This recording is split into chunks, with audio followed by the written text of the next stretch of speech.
There we are. Hi. All right. Welcome. We're back on the air again. It's good to see you out there. It's I don't even know what today's date is. January 21st, 2021. And we're back in the air. My name is Chris Moore, also known as the Tipsy Toaster, and we are and this is Pete. Say hi, Pete. You looked the wrong way again, so you threw me off. Hey, everybody. I need to move the pictures so when I do that. Yeah, you got to learn how to fake it, man. This is how many episodes we're on the air. Hey, everybody. I'm New York Pete, and welcome to IFB. We're going to be picking up where we left off last episode. We were talking about Chapter 6, and welcome everyone, of course, to the show, the program tonight. And Chris, we've been working hard, Yes. scheduling our future guests, and I think it's time for us to actually start to add a little more meat to the bones. We have a tribute that we're doing on behalf of Richard Hatch that passed February, right? And Yep. so we're going to be doing a special tribute to him. Later in the year, we're going to be doing a special tribute to Glenn A. Larson, the father creator. So that's actually evolving as we speak. Yeah, I like it. So we're So Ravishal. we're doing that. Ravishal, baby. One of my favorite episodes. Anyway, so those two are in the mix. Obviously, we're gonna have a trivia. We're gonna bring back the trivia contest by popular demand. So And it's going to be special works. this time. We've done some we got something really cool this time. So. Oh yeah, and special guests. We have right now. Looks like we have two really cool special guests that we will be announcing. They've confirmed, but we have to make sure that everything's all locked down 100% before we give up names and the like and the dates. But that's all coming up. We also have we're going to be doing props and what else, Chris? We talk about eventually we do cosplay. We're going to talk about fanzines. Yes. We're going to talk about a bunch of different things. Guests. We're going to have a variety of other guests that are lined up. So we have guests that are lined up, and we'll be divulging them as time permits and as the episodes come about. So comments, questions, concerns, bring them up.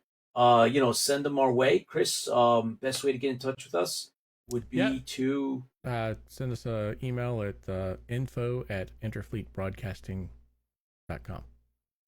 All right. There you go, everybody. At interfleetbroadcasting.com. Yep. I can't remember if that goes to you or me, but we'll find out. Yeah, we'll find out soon enough. Just send them over, guys. One of us. How's that? It'll go to one of us, that's for sure. And we will definitely reply back.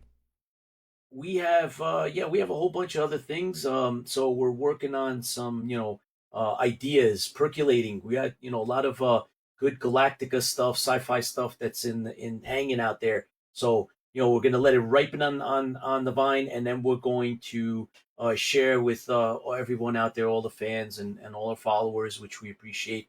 Thanks for tuning in. So, and the other thing, Chris, I want to put this out. We discussed this between us, but we're really going to try to, pick our steady date, and we're going to try to keep to it as much as possible.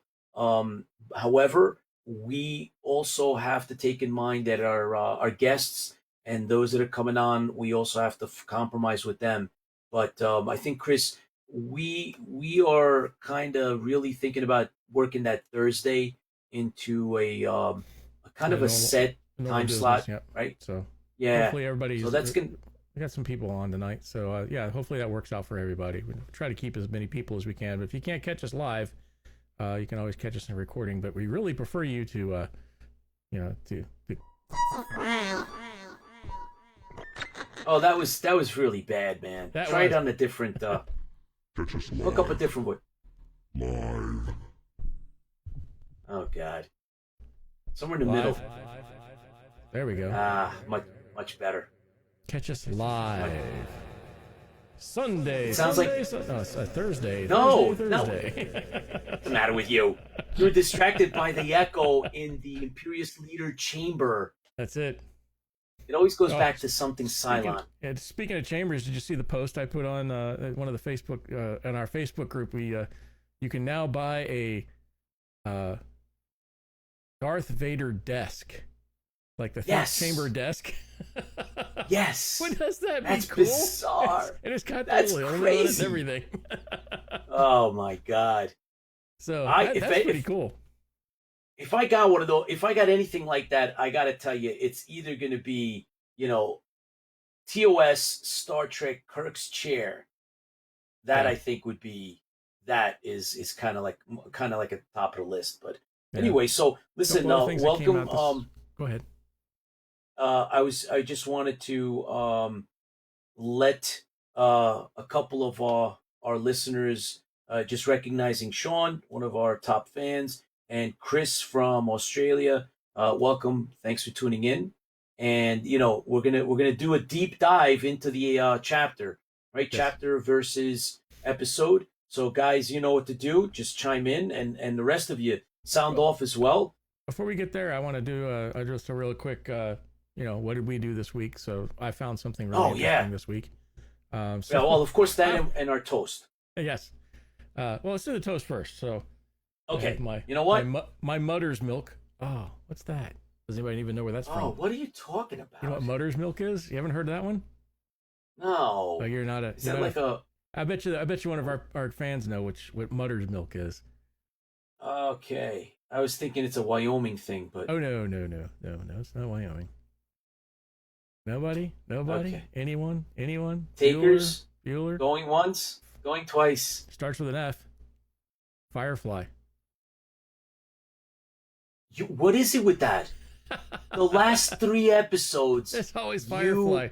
I think it's because it's one of the books we're going to be doing here shortly. I just finished listening to one of the books on Firefly. It must be stuck in my brain. I don't know. It was a good book. We'll talk about it. Take brain number 2 out for a while, please. just take it out, will you? All right. So, traditional toast to the fans. Fans fuel the fleet. Fans fuel the fleet. So here's to you guys. Thanks for joining us. And unfortunately, we have to give you a virtual drink because we haven't invented the real one going across here yet. Oh! Don't give it away, Chris. Listen, everyone. Listen up to this. This is great. This is the perfect segue that you didn't even realize we were going to discuss. I'm giving it away. Chris has set up his very own mixology studio. So I'm busting it out tonight. I'm letting everybody know. It's not complete here, and it's really messy right now. But here you go. Oh, here we go.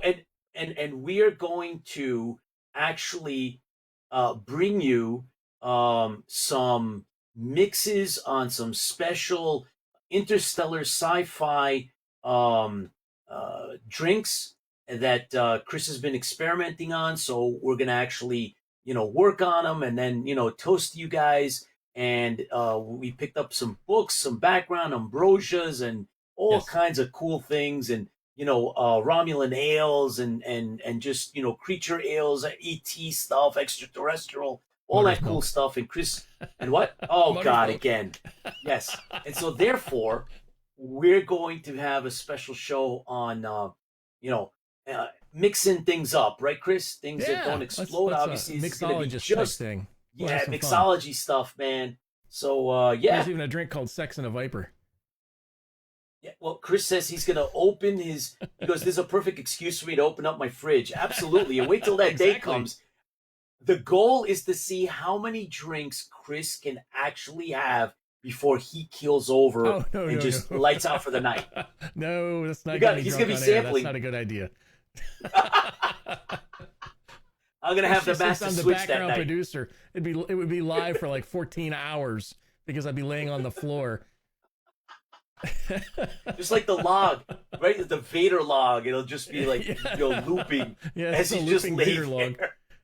That was awesome for Christmas, though. It was. It really was. All right. So with that said, that's another cool I found. Another episode. I found something. What'd you get? We're gonna do. We'll do an episode on it probably. Something it came out of nowhere. Some people probably know what it is and seen it before. I had never seen it, but Dirk Benedict has his own comic book. That's insane. What the heck is that? Dirk Benedict in the 25th century. Like Duck Dodgers. And he's like his own hero? Yeah, he's his own hero. And it starts out. Is that a number one? Yeah, it's all of them. It's like a series. It's all of them in there. I'll give you a hint. It starts out at a Comic-Con. So here's kind of the front end of it. It's kind of cool. We'll get more into it later. Oops, turn it that way. Oh, that's perfect. And that's awesome.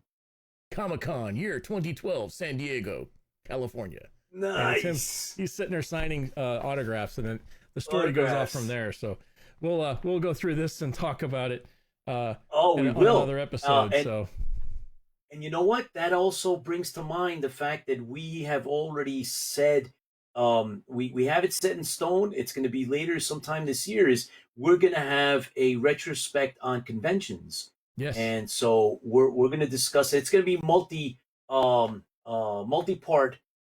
episode where we're going to discuss going to conventions, what was it like, pictures, meeting some of the celebrities, and just incorporate personal pictures, stories, have some guests on. Maybe we'll be able to I think one of the goals would probably, Chris, if we can swing this, would be really nice to get some of those that participated in some of those famous Galactica reunion, Galacticons, yeah.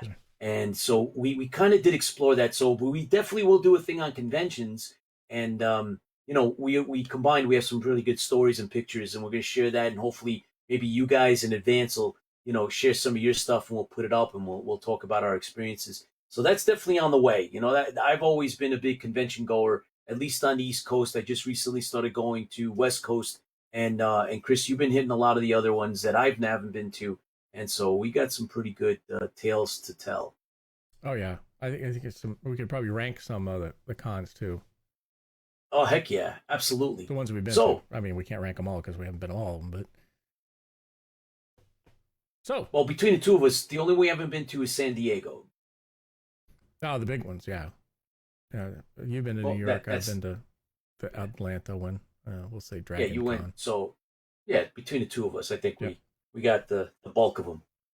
Cool. So, Little Rip, man, you've been holding back. What's going on in the world? That's about it. I mean, a lot of the news coming out. There's a couple of different things in the news. It's there's been some things about Battlestar, but not much anything new. It's been kind of holding back. However, we've been making some headway, right, Chris? We made some headway. Yeah. We've been reaching out, and so that's in the works as well. Yeah, we're not sitting on our hands, so hopefully we'll get something on that. Yeah, we did get something back from the writer, one of the writers of the new Battlestar Galactica. Of the new. Now, Chris, can you share whether or not that was from the show or the movie, or that was from can't divulge the new that? show, the Peacock show. That wasn't from the movie. Okay. Haven't heard back from anybody from there yet. Right. So we do have some form of communication. We're working on some angles. We'll see what comes out of that. Yeah. Okay. Right. We're always trying to get people to come on. We even have a costumer we just talked to today. She's interested in coming on. And that will be a challenge because she doesn't speak English. So she's going to bring her own interpreter. So we're working through that one too. Speaking of that, we have someone that's going to be joining us. Has given us exclusive interview, and he's a CGI artist. Yeah, we have that. I don't remember his name, but yeah. Marcelo Arias. That's it. And so he's going to be a guest on the show. We have some really, really cool stuff to show you, his background, work and things like that. So we got stuff for you guys, and we're happy to share with you because that's the whole point of this. We have our little community here growing and expanding, and it's all about, the shows that we grew up with. We're here to promote the stuff that we like, and we have a sort of a little bit of a focus on a lot on the original classic Battlestar Galactica. Yes. Well, kind of covers what we've been on last week. I mean, it's only been a week since we broadcast last, and a lot has happened in a week. It has, absolutely. For us, we've been, trying to make connections and bringing things together. So Yep. All right. I guess that brings us up to the continuation of book versus episode. I think you're right. All right, here we go. Ready? Yes. Book versus episode.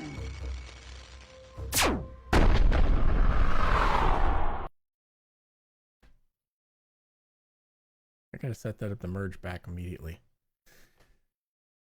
So, Too many buttons. nah, that was a lack of a button. Actually, you can make it switch on its own. That's what I do with the other one, but Okay. I haven't put it into this one. So All right. here we are, book versus episode. This is chapter 6, part 2. Yes. Hopefully, we'll be able to. We'll try to squeeze it in. It'll be a long haul on this one, but I think we can get through it tonight. Yeah, there's a lot of stuff going on. All right, so we left off right chapter 6 of the book, right? Yep. And remember, everyone. So not only are we talking about the episode, the premiere, and the book, right? So I basically cover the American release of the book, and Chris has a Canadian version, which is different than all the others, and that slightly, has some extra stuff that we pointed out earlier, and we bring it up. We bring it up as we move forward. So today we pick up where we left off, and that is that the Galactica is going to make its way with a select bunch of ships, and they're going to get to Carillon. To get there, they have to go through a minefield, and we'd explained that in the book they talk about 3 different types of mines, and so then that brought us right up to then this part of the book, which is basically, Chris, on page 120. Bottom of 120 is the next section. Your and we 120 find ourselves and their 120 may be different things. Because That's your correct. book Well, 120, your 120 is probably Take a quick 133 or something like that in the paperback. Oh, you think so? Yeah, it's a so? definite jump. Okay, It's a let me definite just jump. So if grab. you're following in paperback, we'll have to get you the different one. Let's But see. it's let me- interesting. While he's searching that down, Yeah, find out let me what let me page just we're on. get the paperback page, right? So Yep. I'm gonna get this. Okay, versus the bigger So- book, and So I will. just I'll real fill quick. in while you're doing that. I can do that. Okay, So, but Can you anyways, do that, please. so the mines, I found it kind of interesting. Like I think last time we talked about the different types of mines. One of the types of mines is, is a blinding style mine. So they actually darken the cockpits. So that's where the original show got the darkened cockpits from. So there's that one, and then of course there's a jamming mine. We find out in this part of it. So they actually have to fly side by side and fire into it and clear a path, which a little different than the show, because in the show they show them actually seeing the Viper, or the Viper inside the Viper, seeing the mines on the digital readout, where in the book the digital readout doesn't work. Their scanners are destroyed, so they're just firing a lot of rounds blindly and clearing a path. And they're flying using their initial skills that they had learned in the academy. Right. Is what I think they talk about. Like they're just flying, sort of like Top Gun flying, and it's all just early on in terms of their flight training. So that was interesting. So yes, yeah. Chris, you're right. It's 136. So Okay. page 136, and it's on the bridge of the Galactica. Adama and Ty listen to the communications. So that's where we're at. And they mentioned one of the things that stood out in this section as we're moving forward, right? This is the 6th section of chapter 6, is the fact that what's written in here is they talk about delta winged ships. So on Right. the bridge, Adama and Ty are watching, and they can see from whatever it is that their instruments that they're using, they can see 3 delta winged ships in precision flying. Right, So which a delta wing ship is not a Viper, because a delta wing delta a delta wing is is the shape of a triangle, which Right. means it's a flat triangle delta wing. So a lot of the Israeli old Israeli fighters were delta, like what we'd call delta wing. So maybe Right, that's so- what they meant, was the the Viper was delta wing. But if you also look at, I think the Buck Rogers one, that actually the way the imagined the McCrary, no, not McCrary, Macquarie. McQuarrie, thank you. I keep McCrary because of the audio, the soundtrack. His looked like the Viper. His Viper looked like the Buck Rogers ship, which could probably be construed as almost a delta wing. Yes. There's that one famous mock-up that he did, where there's a colonial warrior on top of the ship. It's landed on a planet. On a planet, and he's standing on it, and it doesn't look like the Viper at all. Right, So, it looks like Buck Rogers. Like, yeah, wait a it minute, does is this exactly. Buck Rogers, Yeah. is this Battlestar Galactica? Yeah. So, there's a little bit of talk on how they're clearing the path, and not much else that's kind of stands out, at least in my mind, in that section. And it's a short one, and we quickly then jump to something that is really close and dear to my co-producer and co-host's heart, and that has to do with let's see, it's chapter Cylons. 137, Hang on, ready? 137, and yeah, it basically opens on the Cylon Base Star. Don't lose your brains, Chris. Yeah, so I think you got the Imperious Leader. He's now being able to. It's some downtime. They haven't seen the humans in a while. He doesn't know where they're at. He's reflecting on. I noticed in there they didn't say mistakes. No, which is not kind mistakes. of interesting. Nope. It's So- may not be in their vocabulary. So what they're talking Right. about is failures. Right. He's speculating on failures, Cylon failures. And they're, it's not obsessive, but it's their mission, or his mission, to look for the human ships. And the other thing that comes up, Chris, is perhaps, right? So it's quote, perhaps some kind of force field camouflage is in play. Right? So this now comes up again. We've talked about this throughout other chapters. They, Apollo is able to create this camouflage field that is helping them go about their business, and the fleet, and it's not picked up, it's camouflaged, so undetected they are doing their business. And the Cylon Imperious Leader also then mentions a spy network. Yes. That is confirmed, because they don't know, right? The Cylon Empire, the Imperious Leader, they don't know about this thing that they're talking about now, that we brought up, the force field camo. From their perspective, it was unknown, and his spy network has actually confirmed that it is possible. So they're speculating as to how the heck did the fleet, regardless of what the size was, right, is Right. getting by them. And he's And now also mentioned, he's also mentioned that they're trying to find. He's directed his scientists to discover, a way of defeating or penetrating this type of camouflage, and or to develop it. right? And what happens? What follows this is no word from those scientists since his inquiry. Right. So he's not, he's not not happy. obviously happy because there's no results. Yeah. I still like Tough the luck, idea. buddy. I still like the idea of spies. I mean, are they human shaped? How do you get a spy? Because the Ovions in the book are lizard people. They're not robots. They're insectoids. Insectoids, yeah, they're insectoid type. Yeah. So, how do you get? Maybe you have some human traders like you had Baltar, but how are they getting? How is he getting information back from them? I mean, like, are they dropping a message in a bottle out the airlock or something? How does that work, you know?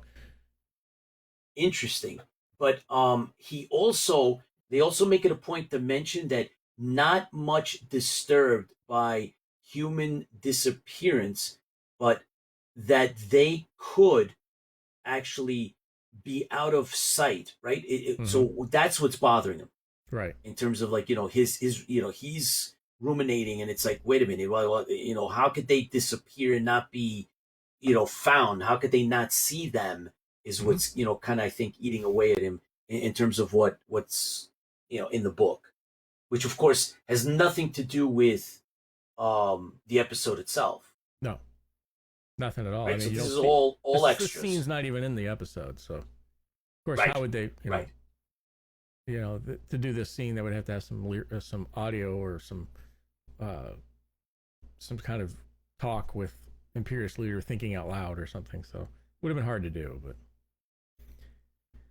anyways, it leads. Bolter up to gets mentioned. Yes, he does. Oh, wait a minute. Okay. Wait a second. I know you're dying to bring this point up. I just hold on, man. All right. So, bottom line is that he says that Cylons arrange matters so that their back is never against the wall. So that's a point that is kind of mentioned now at this point, where he finds it interesting that the Cylon concept of accomplishing anything is either death or victory, but humans always find middle ground, and that is more or less perplexing him, right? So he's having issues, right? Issues, and it's distracting him.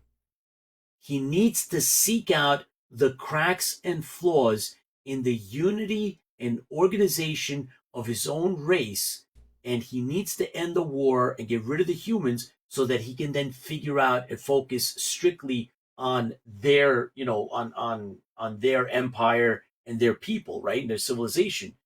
And then he addresses something that makes sense to me one particular way. And the wrong way. And the fact, okay, see, there we go. So Chris says it's the wrong way. However, we know that not only are Cylons a creature, we know that they have incorporated some type of mechanical aspect to their beings as well.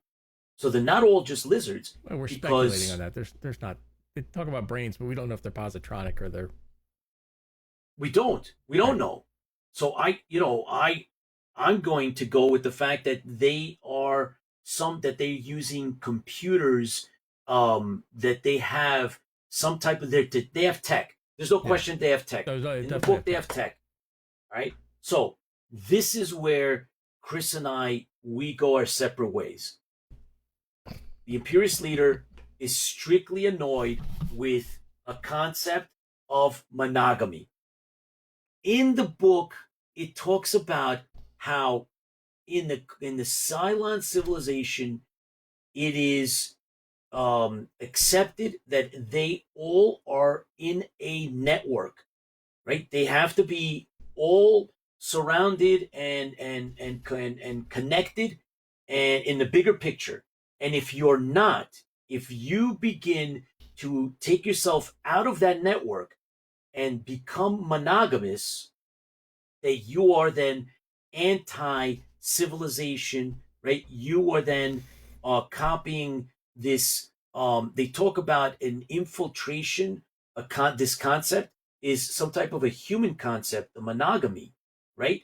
And so it's unacceptable to him and to Cylon culture. No such thing as being monogamous. So my good friend and co-host thinks it has something to do with something else. So, Chris, you take on the base elements and you bring up. There we go. It's about the Cylon sex. It has to be. I'm talking about it's about networking, and you're talking about Cylon sex. I'm telling you, it has to do let with. me read it. I mean, hang on. Let's. All right, read it. Go from there. So, hang on. I gotta find it here. All right. Even now, in some Cylon worlds, which means there's more than one Cylon world. I'm blurring out there. Even now, even some Cylon worlds, the human practice of monogamy had been communicated to certain sectors of the population, and they were busy practicing it. All right. Monogamy went against the basic concepts of the network of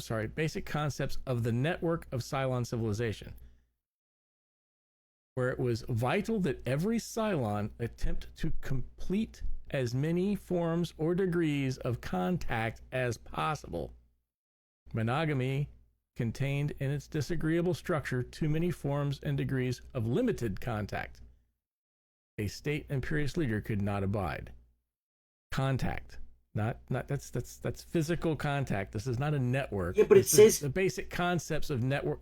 Basic many concepts forms. of the network of Cylon civilization. It's the network of the Cylon civilization, not the network of the brains or anything else. And degrees.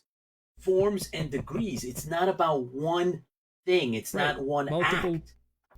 Forms and degrees of contact as possible. Monogamy means one. Monogamy it's Cylon sex. It is disagreeable structure to many forms and degrees of limited contact. Right? So he wants them to be open and interconnected, and you're just hung up on sex. He wants to be fruitful. Not open and interconnected. They want to be fruitful. Fruitful? Yeah. This has of to course, do with you them. have to wonder if they lay eggs or something like that, but we don't know. But I'm telling you. If they're lizards, then what the hell? It has nothing to do with, it doesn't. He doesn't say mate. It does have nothing to do with mating. There's no mating involved. It doesn't say that. But it's the many forms. It's of Robert contact, Thurston's influence. As many forms of contact as possible, and monogamy did not do that. So as many forms of contact as being able to have sex with many other male-female things as possible. Doesn't say that. That's not how they reproduce. They're lizards. So So Sean says, I suspect that this is where Robert Thurston's influence ran with Glenn Larson's basic concepts and premises. So yeah, but what's interesting is that it never, we don't know to what degree. And that was one of the searches that we tried to uncover was, the evolution of, the scripts and, could we actually tease out what was, Thurston's influences specifically versus, the big picture that Glenn Larson was, putting on or putting out there. And so that was kind of what we were trying to see. And we had talked early on a little bit about the interviews that we had found where Thurston explains a little bit of what he was writing and how and why. Right. And the liberties that he had. Yeah, versus the screenplays and the scripts that he was getting were constantly changing. Right. And he at one point he couldn't keep up anymore. So that's what and I think he said in that interview, he said, that's why I just stuck with what I got. And that's why he kept with the reptilian Cylon, which means they have to produce somehow. And this monogamy doesn't work. So right. Either way, yeah, absolutely. I guess we can now call it lizard sex. Oh my God! All right, so now I got visions of lizard sex. Okay, they're civilized and they are operating on a different level, and it's all about connect. To me, what it means, it sounds like they're the Borg. They have some type of like a Borg-like insect, lizard, mindset. Big creature. Hive mindset. That's it. To me, that's what I thought it was. The only time they mention the hive thing is when he's in his throne room and he has the big thing on his head, and that was to communicate with the others that are down below him. That's the only time they mention that ESP thing going on. I don't know, man. That's ESP you're hung up on the sex. Let it go. He has the ESP ability to talk to other Imperious leaders, according to Chapter 2. Yes, so, and everybody else that's there in the room, area. right? In the throne room, whatever. For them to help contact. Yeah. All right, so we'll So, drop the sex all right. thing. So we'll have to agree to disagree, but they basically 100%. they have to have 100%. sex. They have to have sex. 100%. Anyway, all right. So, that then brings us up to the next section, right? You know, we jump cut or cut to the scouting patrol. It's Red Squadron, and it's interesting. Wait a minute. Because Red Squadron. yeah, That's the first time that's yes, mentioned. That's like, wait a Isn't minute. that There's something? Blue Squadron all day long, but And now in the there's Red show, Squadron. they don't mention Red Squadron. Okay, so that's definitely we're going off script. Yeah. Right. This is something, and I got better than that because the next thing that comes up is the livery ships land on Carillon. How about that? So the ships are actually landing on Carillon. Oh, wait. And, First of all, livery ships. Yes. A livery is cattle. Yes. Not a single episode show cattle in the freaking Battlestar Galactica universe. Correct. We only get to see sooner or later, I guess, but right. But it's the aggro ships, right? Right. The aggro ships. The aggro ships. They don't call it a livery ship. Right. So that's a big difference. But you mean cows? I mean, we never. Space. Yeah. You're floating around. So right. So there's these ships are landing, and they're taking advantage of the richness of Carillon, and also Starbuck and Boomer are sent on a specific mission to the dark side of the planet to investigate any mining possibilities. And in a land ram, right? They're not flying; they're actually in a land ram, and they're told at one point by a flyover that there's life forms a short distance ahead of where they're driving to, right? So they're out exploring, and they're going about the business. They're talking back and forth, and then they spot a glow over a hill, and it's like, wait a second. Right. So the ships are landing, and they're trying to take advantage as much as possible of this opportunity that they're actually on a planet that they can bring the livery ships on and possibly get food stuff, right? Which is kind of cool. That's what this section's about. Right. So the thing about this, I found interesting about this was, so we've got the livery ships, and they talk about the farming ships, and then there's some dialogue back and forth with Apollo and Serena in regards to how are we going to get the food, how long is it going to take, and he's telling her, they're going to plant some tonight, they'll pop up, but we'll have a full crop by the morning. I'm like, whoa, now that's farming.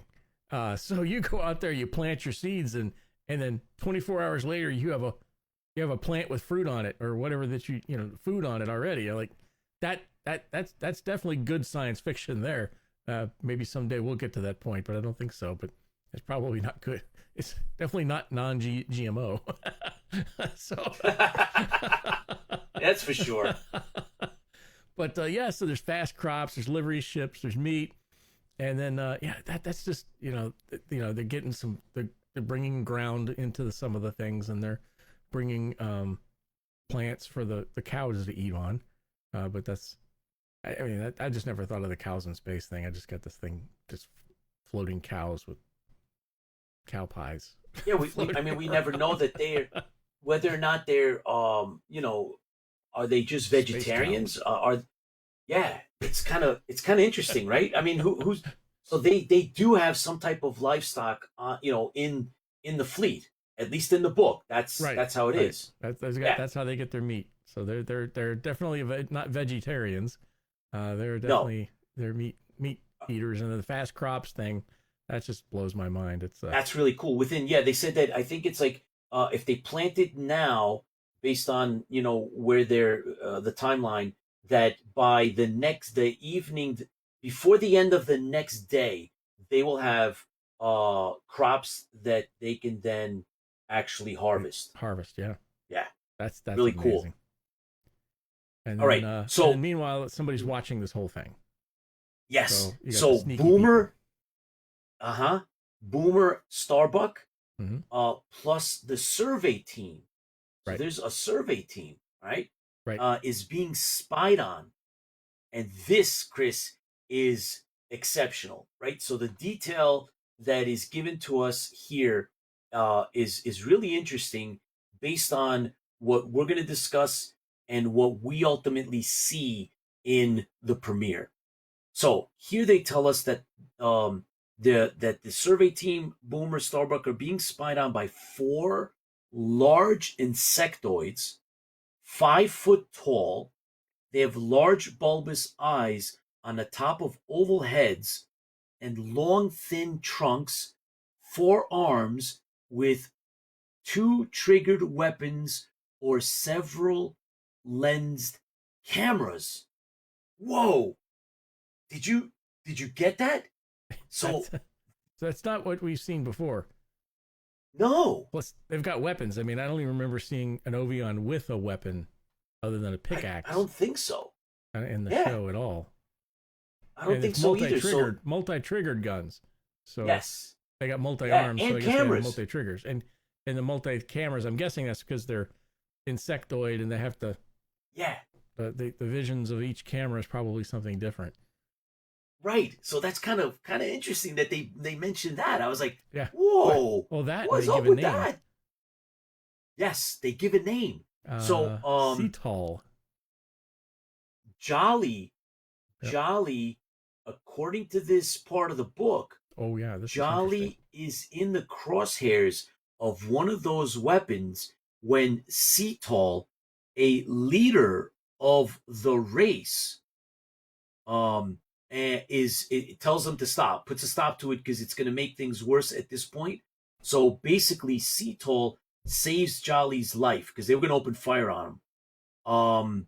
And the other thing that's pointed out about, basically, these are the Ovions, is that they have a monosyllabic language, and they observe all of this, and they now are going to report back, and they get on a pod and descend down into the planet. And there's basically countless levels, and they now will report to the queen, and we get the name of the queen as well, and her name is Lotte, and she's being attended to by her slaves, and she's smoking. So how about that? Put that in your pipe, Chris. her and Starbuck get along, I guess. She's not doing cigar, but she's doing something else. Exactly. Just what is she smoking? So, anyways, but yeah. So that's pretty. That's you get that in the show, but also I think at this point we also find out that, so he goes to her, but we also get some. I think we're about to the point where they get kidnapped. Well, actually, next section is Apollo. Yeah, before that, it's Apollo and the Land Ram is next, and Boxy start talking. So we'll jump so from that's next. Apollo and Dot, and this is pretty standard for if anybody owns kids. Oh my God, did I just say that? Oh my God, what's the matter with you? If anybody has kids out there, you probably know what I'm talking about. When it's just the constant questions, and Apollo's answering these questions from Boxy over and over again. And Boxy's just straight to the point. Kill them, so we kill them. But they're different. People. So they're talking about some the Cylons don't like people because they're probably because they're different. And I think this is actually in one of the cut scenes from the video. They talk about the being different and everything else. But and Boxy's like, so you kill them. Well, no. Sometimes Apollo's trying to make it the point, and he goes on a little bit more and says, "So you kill them?" I said, "No, that's not always that way, and sometimes we have to defend ourselves." And okay, so you kill them? No. So it goes back and forth and it's that constant thing. But something Apollo something's put in the book that's kind of gets you because it reminds him of his brother Zach, of the same questions as and the same way Zach would constantly ask questions over and over again until he got the answer that he wanted or needed. So poor Apollo is he's got now this 6-year-old roughly he's almost 7. That's what he says in the land ram. You're pretty wise for a 6-year-old. He says, well, I'm almost 7. But so back and forth on that. Go ahead, Pete.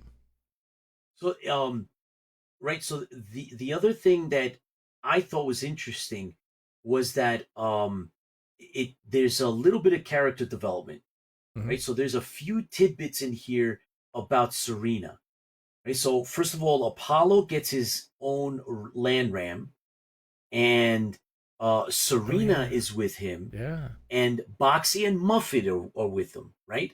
Mm-hmm.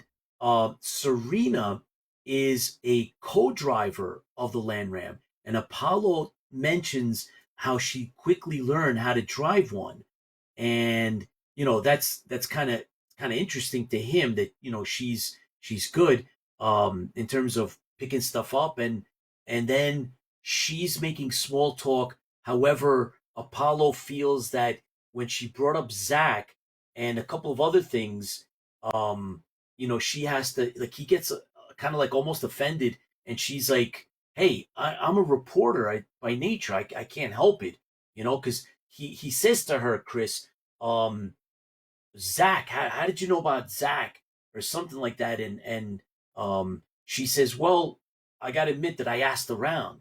And he's like, what? You're asking around? And she's like, well, I'm a newswoman, So that was kind of interesting. And we talked about the whole crop, and they also mentioned, Chris, the fact that they've been eating something called calm rations. So that's why it's critical that they get those ships down to the planet so that they can then start replenishing their food supplies, because they've been eating something called calm rations. I thought that was interesting. And Right. And then somewhere in there is when Boxy, like you were saying, Boxy starts asking all these crazy questions, and there's something that I found interesting, that this is going to come up now, it's going to resonate with you, is that Boxy asks about the Cylon War. Mm-hmm. And this is Apollo's like having it's like, how the hell am I going to explain this to a 7-year-old? And this thing 7. comes up. Yes, exactly. and then it's that the Cylons, just like war, attack anyone that interferes with their part of space. And then Apollo tries to explain the differences in species and basically what prejudice is. And then Boxy then starts with, you mean they're stupid? Yeah. Right? So Apollo's like, yeah, not kinda. and then he was like, not to be like them, that's why we can't just kill everything that is different. That's Right. one of the big differences that he kind of points out to Boxy, and he was like, tried to get it, and they were like, okay, all right, like, enough is enough type of thing. Shut up and look at the little beepy thing down here and tell me when it beeps a certain number. Exactly, because they're looking for what? He's telling them that they're Okay. out scouting for. Yeah. Looking for the Yep, old they're Tylium looking mine. for fuel. Yeah. Which let's step back for a second. In the Imperious Leader piece in the very beginning, also mentions that the war had been going on for a really long time, and this planet or this Tylium thing was extremely important to the Cylon Empire because they were running short of Tylium.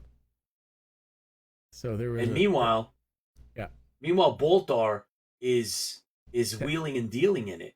Yeah, technically, this is in some of the fan fiction, Baltar is the person who has put this place together with the Ovions. So that, which is a kind of a neat way of going with it. So interesting. Actually, Chris, Sean tells us that Marvel Super Special shows this to some degree, which is I'm gonna have interesting. to pull it. I forgot. We're gonna do that. To go you look know, at that one.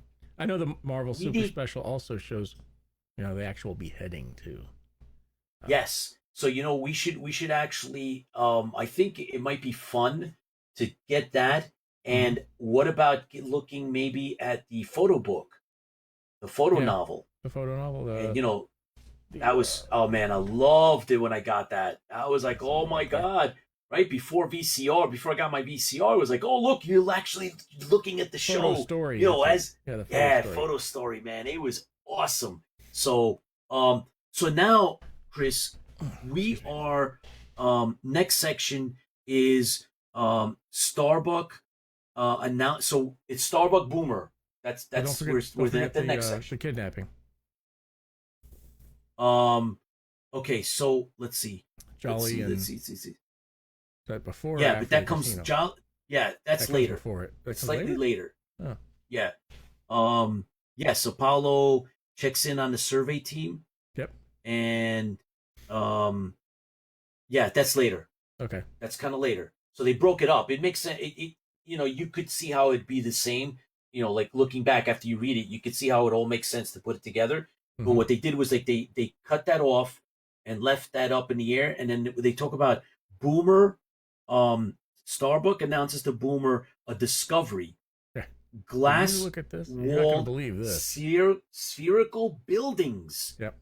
Right. So remember, we left Starbuck and Boomer, right? And they're out doing their own thing on the dark side of the planet, and they saw this, illumination around a hill, and what it turns out to be is this glass-walled spherical buildings. It's basically an oasis in the middle of nowhere. There's waterfalls, and Starbuck draws his sidearm, and he's on foot, and he starts walking towards this stuff, and it's like in the middle of nowhere, and it's a celebration all around them. Right. Right? It's this huge garden, right? Huge, big garden. It sounds friendly enough. Yeah, right? It's it's just he runs into the first person he runs into as they move closer to this thing is a lady in red. In red. Oh, sorry. Red. So yeah. And they start talking, they interact with her, and it turns out she's a Tauran. From How do you know Tora. I'm a Tauran? Yeah. I'm from Taurus. Right? How do you know? Yeah. And the whole idea is that it's the dialect. Yeah. He recognizes it. He says it to her, right? I mean, he tells her flat out. And then he's like, Sean's right. Must be plant vapor. Yeah. How the hell did you get here, right? And it turns out it's a resort. And she's like, yeah, the bus. I just got here on a bus. You talk about a bus. Travel agent. Yeah, travel agent hooked it up. Boomer's over there going, okay. Yeah. Yeah, but then what happens is she's got a bag full of qubits. And she's like, look, I got like 1,000. And she goes to close it and someone fall out and she doesn't care. She doesn't go pick them up. He's like, whoa, wait a second. What's up with that, man? Then he borrows money from Boomer. Yeah. So she says she's won them, and they continue walking, and they walk into the lobby of this it's some kind of right? And there's no security. Starbucks says, he notices there's no security, which is kind of weird. Sorry, excuse me. So the reps from there's representatives from every sentient civilization, extraterrestrial race, except Cylons, are now inside this building, which is something you don't see much in the show. But we got if you watch it though, I remember if you watch it and some of the cutscenes, there's a lot of different aliens in there. Right. I think this was supposed to be the cantina scene from Star Wars type thing. Kind of, sort of. Yeah. However, you never see, Chris, the aliens that are described in the book, Right. the That's book gives totally it different. some really cool Yeah. descriptions. And another cool detail is that on the archway, so Boomer and Starbuck, obviously they look up and it says Festival of Paradise. That's the name of the casino or the resort. So, observations. One of the races they see is a tentacled lizard, a furry octopod, a grotesque sex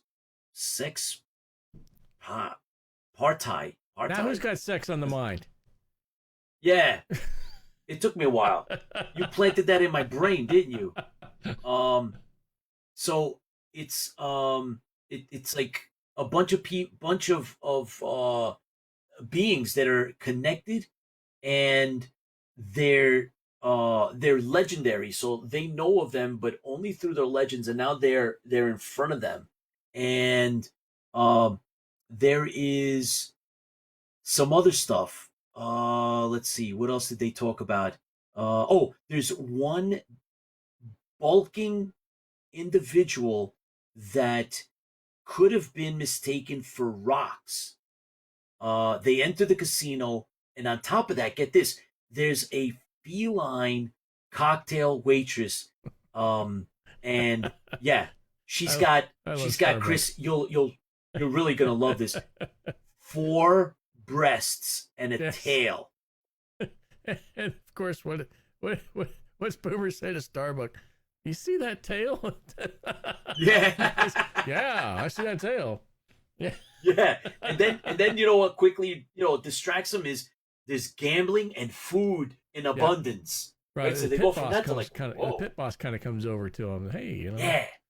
They were worried about being seen as colonial warriors, and they kind of make an excuse. Hey, so we're on a secret mission, and then Starbucks like, no, don't say that. We're here. Starbuck kind of makes it sound like, hey, we kind of snuck over into this place instead of it's a secret mission type thing. Oh, yeah. And then so the pit boss, and they're standing there like, okay, well, it kind of goes silent for a minute, and then the pit boss kind of goes, oh, okay, and shoves food in his hand, and a drink. So, a drink, and they're off and run into the races. Of course, he reaches over to Boomer, says, hey, so we need to find out some more information about this place. Says, hey, Boomer, you got any qubits? Yeah, of course. Let me borrow some of your money. And Boomer's like, well, it's not what you use anyways. I mean, we don't go buy anything. Typical Starbuck. So he takes three qubits, and he's off to the races. Off to the races. Now, Chris, so this is obviously way more than we had ever seen in, the premiere itself. But there was a couple of other comments that I found interesting going over this now. This is like the 3rd time that I read this, 4th time since since I first gotten it right when it came out. And they said, between the two of them, they said that not in the Colonial Guidebook, right? So this place does not appear anywhere. And that's what, made it interesting to Starbuck, because he knows all the casinos, he knows where all the things are. And the pit boss actually recognized, in the book, it says that he mentions the emblem of the colonial fleet. So, Starbuck and Boomer are in their uniforms, of course, and the patch that they're wearing represents the colonial fleet. It doesn't say, not Blue Squadron, not Red Squadron, right, and not the Battlestar Galactica, Chris. Right. Which is, so that's where's kind of that interesting. emblem at? Yeah. What is that about? The Colonial Fleet emblem. Well, now, so does that mean supposedly that the Colonial Fleet emblem is the emblem that's on the side of the land ram? It's the land ram. Yeah, it's the white. It's the big triangle, and the other triangles inside of it. Right. Yeah. So that's supposed to be the and colonial number. emblem, and the number. Yeah. That's supposed to be the Colonial Fleet emblem. That's interesting. So I don't know where that emblem would have been on their uniform, but it would have been. I guess it could have been somewhere. Of course, again, there's no what's on the epaulets. We don't even know that one either. So this is true too. Now, George Yakumis says the question is, whose paradise is this? Right. So yeah, that's definitely Dun, the dun, good dun. question there, because it's the festival of paradise. But yeah, well, exactly whose paradise is this? Exact. Dun, Yeah, dun, dun. Yeah. right now, it's Starbucks paradise, because Starbucks in his element. Okay, so there's another interesting um uh creature, a being that shows up, and you mentioned it, right? Because they get food and drink and stuff, right? Right. And it's served by a short simian waiter.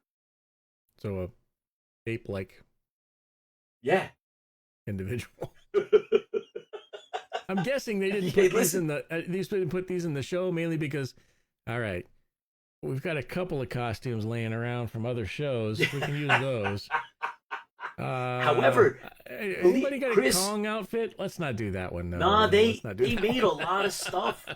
They did make a lot of stuff for this that whole resort scene.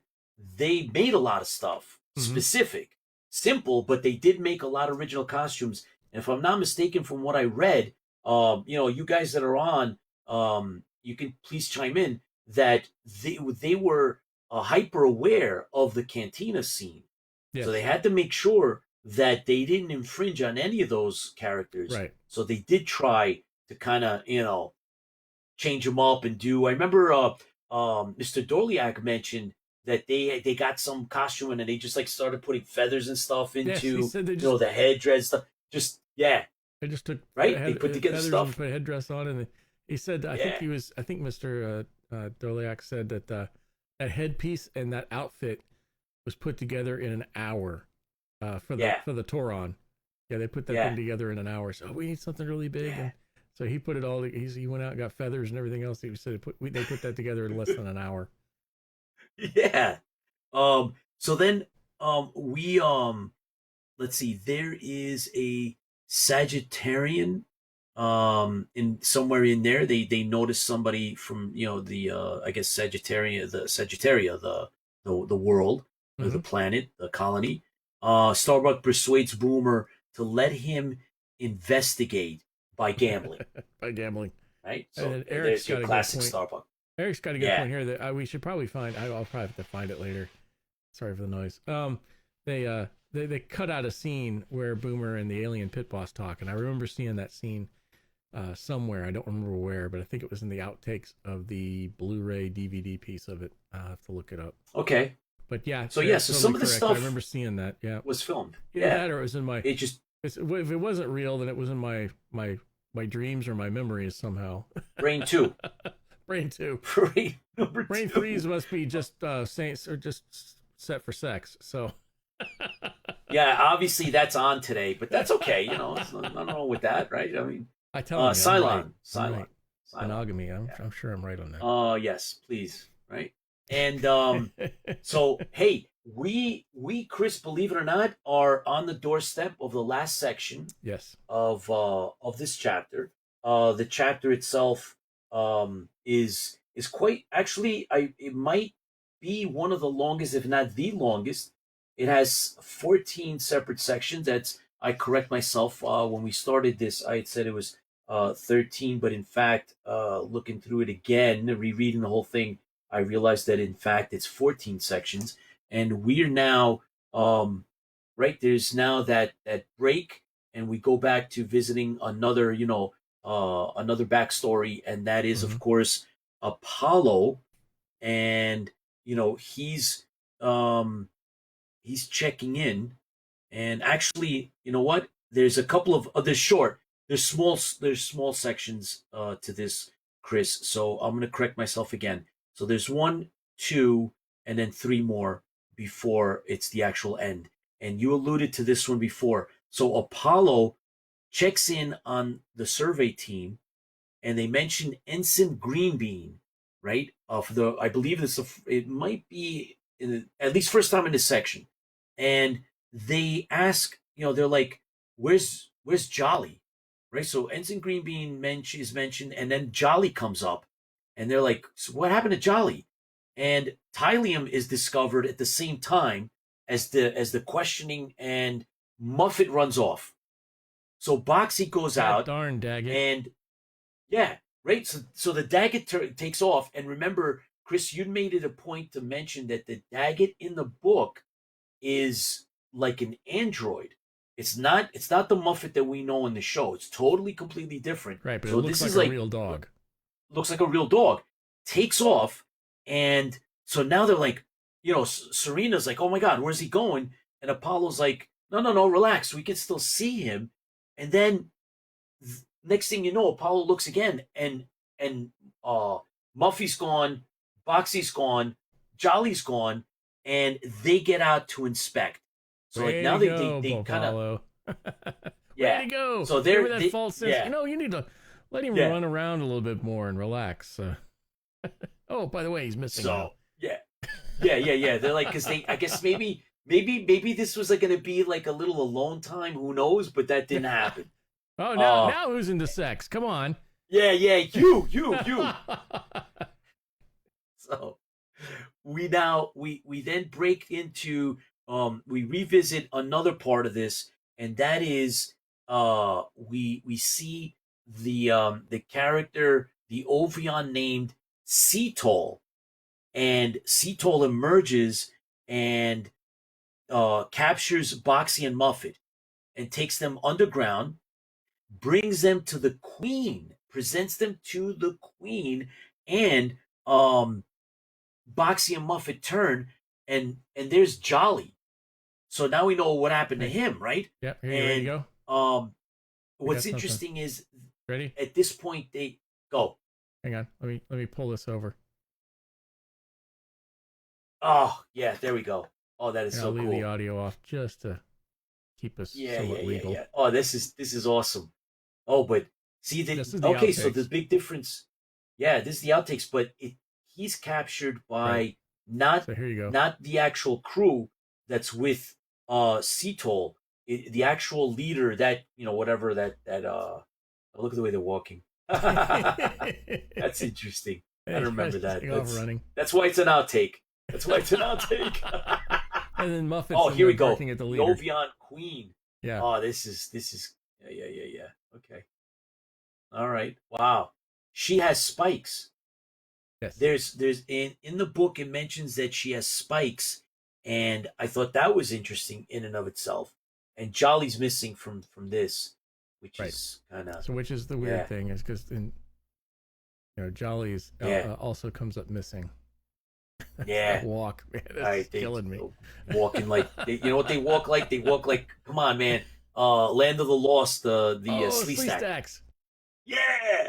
And this is this the actual? This is them. Oh, they make them walk like. Yeah. This is a reshoot of it. It looks like same thing. Yeah. Oh wow. There we go. Now all of a sudden, they all show up, right? Yeah. And there's Jolly there. Oh, the Queen gets up. Yeah. And she's kind of like gold. And Mr. Dorley, I talked about her costume. And this actually talked about all of them. Too, so this will be the next chapter. Yeah. So I didn't see the outtake that we were looking for. That's what I was looking for was the outtake. Oh, there they are talking, and there's some stuff. I was jumping around. But, sorry. I was looking for that outtake with the one that. I know I've seen it somewhere. Anyways, I'll merge that back. Oh, there's yeah. John So the outtake that Jolly talking to the alien pit boss. I swear I saw that outtake somewhere. I'll have to find it now. Yeah. Thanks, Eric. I'll have to. So you're gonna drive me nuts because all week I'll be looking for that. So so now we know that in the throne room, that's where they are.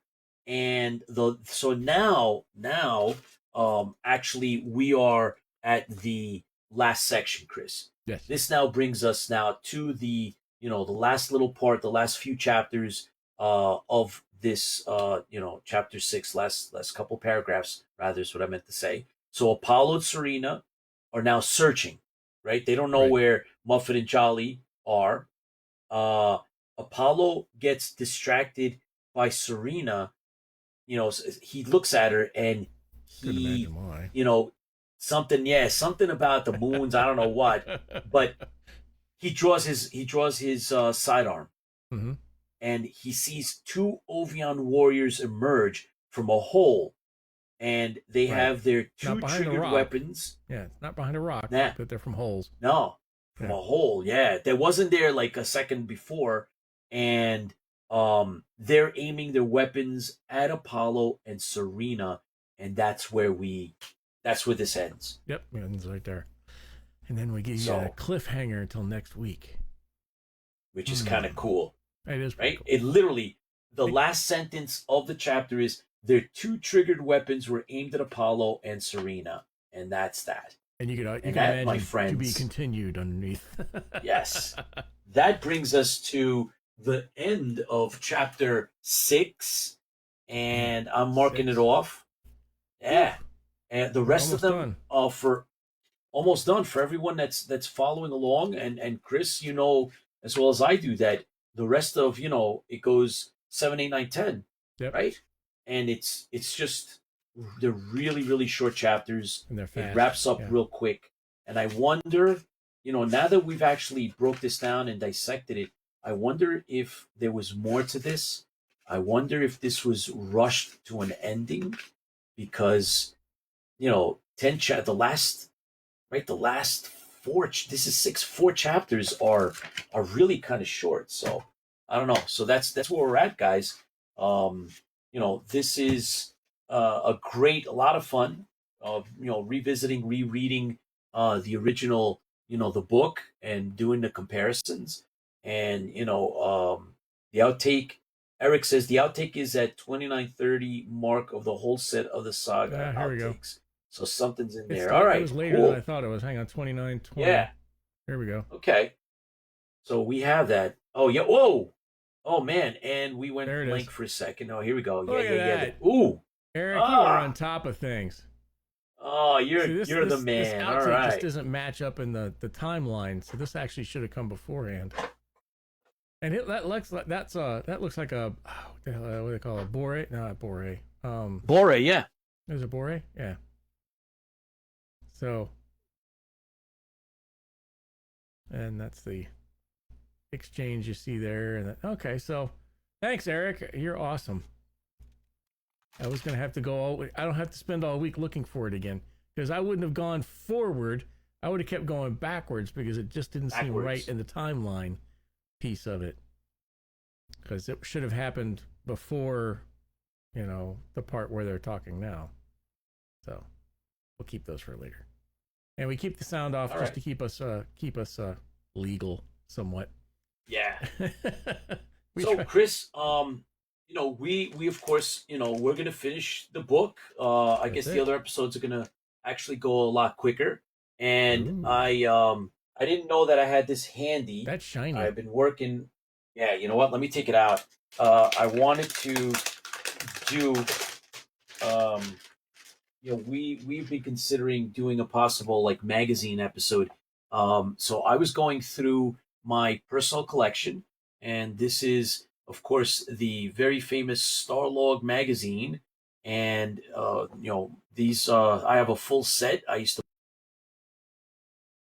You still there? Uh-oh. I think we lost Pete.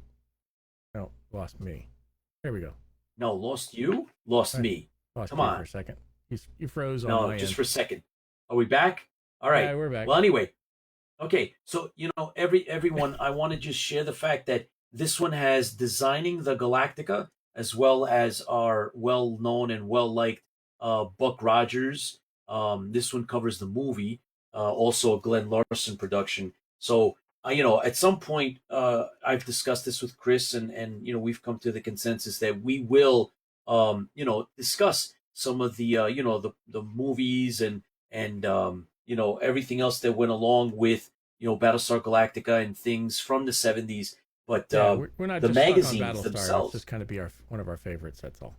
one of our favorites. And so, these magazines, some of these are phenomenal. I mean, they have some great stories. And this one here, talking about the Galactica bridge set is pretty cool. Then Not there's a to guy actually mention, building a bridge set on yes, Facebook. Yeah. there is a fan that's out there, and we're going to reach out try to him, get see if them we can on hook as him well. up. Yeah. So we'll talk about magazines. I think, Chris, at some point, we'll Magazines, do a whole fanzines. fanzines. Yeah, yeah. So, Chris, great episode. Great talking with you Yeah, it was good. about the I think book. we had a good time. We got a lot And out of it, and I'm yeah, thankful for our fans who kept us on track, like Eric telling me where that was at, and George is like Sean and Question everybody Paradise. else. Everybody's good. Yeah, John Van Gosten was on with us. John Yeah. One, Janet Lou Scalzo, Miami Lou was on with us. I think he's still here with us, and George, everybody else. And Christopher, who from Australia, who's hanging with us. The second episode he's been with us on now, so that's awesome. By the way, awesome. Thank you so much. All right, so Chris, I guess that brings us to our request, right? Yes. We try to end every one of our shows with our special request, for that. right? And that's basically, guys, for those of you that are watching this, obviously later after the live broadcast, enjoy it and send your comments. Don't forget to like us, give us those those clicks. We appreciate it because we're looking to build a platform and we need all the support so that we can actually get to the new levels. You'll find us on YouTube, Facebook. Obviously, this is where you're watching this. We're on Twitter as well. Chris will fill you in on some of the other platforms that we also are on. But our main ones, Chris, I gotta say, is obviously the Facebook, the YouTube, Interfleet Broadcasting, and of course we do Twitter as well. Yeah. And Chris, we have set up Instagram. We have Twitch. What else did we have? We might have a couple of other things out there, but those are our main platforms. And so the likes are very important. Don't hesitate to comment. Please contact us, and we're gonna have more for you. We're looking forward towards other big shows, other great guests, and without you guys, we wouldn't have as a big success as we do, right? We'd have a show because Chris and I are committed to this stuff, and we have a good time anyway. But without you guys supporting us, maybe it wouldn't be as often. I don't know what shape it would take, but you make a big difference. So, fans feel the fleet. It's what we do. So, if you guys weren't out there, we'd just be talking to each other. But with you guys there, it makes life much more interesting. I mean, like we get help with some questions that would drive us nuts. We'd be spending hours trying to find some information, yes, probably. For sure. And then, of course, Chris, some suggestions too. So, yeah. Well, I want to mention this. I know Chris. A lot of times you hold back, and just like all of us, we're perfectionists because we're in this type of a hobby and this type of a world of sci-fi collections and stuff like that. But you're gonna have some really cool handmade designs and some stuff that you're working on that you've made yourself, right? Yep. And man, really cool stuff, right? So I don't know if you want to give it away, Chris, or not, but I'm anxious to see the rest of your work. So it's just I've got a little side idea that we can get out to the fans that would advertise Battlestar Galactica and other things too. So, but and IFB, yep, Interfleet Broadcasting. So we'll have those things available, for probably a couple bucks or so. Just we're not looking to make we're not looking to make money. We're just looking to spread the word. It's just about postage, right? That's basically what we're looking to do. But whatever it costs to do it. So so we want to get the word out, and we want to keep the flame going, and that's kind of what it's all about.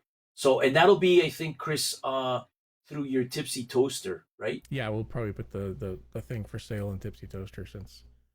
So that's going to be kind of separate. So, yep. Yes. So, great stuff in the works. Thanks for tuning in, everyone. New York Pete. I'm signing off. Chris. Tipsy Toaster, thank you so much for being with us. Take care, stay safe, and in my case, stay warm. I don't know what it's like in Australia, but it's a little chilly in my basement, I can tell you that much. Of course, the Cylon shouldn't be in your carrying, so- studio. in my studio. In your that's it. studio. Yes. Correction. As you So- were. Y'all take care. Thank you for joining us today, and we'll see you next week. Thursday of next week, we'll have another episode. So join us then. Signing off for now. Take care. Bye-bye.